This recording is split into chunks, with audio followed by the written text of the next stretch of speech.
For 2 years, Democrats have been working to pass legislation to achieve their goals on economic, health, and climate policy. The Senate has just finally done so, passing the Inflation Reduction Act. Ads attacking the bill have already hit airwaves, like this one sent to us by a Verify viewer in Georgia. Washington liberals like Raphael Warnock say their partisan spending bill lowers seniors' drug costs, when actually, it cuts nearly $300 billion from Medicare. So is that true? Does the Inflation Reduction Act cut billions of dollars from Medicare? To verify, we looked at the text of the bill, the analysis of the bill by the Congressional Budget Office, and we went to sources specializing in health and budget policy. All our sources confirmed this bill as written does not cut any funding to Medicare.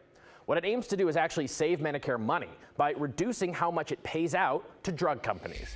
It does this in 3 ways. The first is to give the federal government the authority to negotiate with drug companies over how much it'll pay for certain Medicare-covered drugs. The second way is to institute a cap on how much drug companies are allowed to raise the prices they charge Medicare each year. And the third way, undoing a Trump-era rule that banned drug makers from giving discounts to insurers in order to keep their products on the insurer's list of approved drugs. The Trump administration saw those discounts as kickbacks, but proponents of the new bill say they're an important way of cutting drug prices.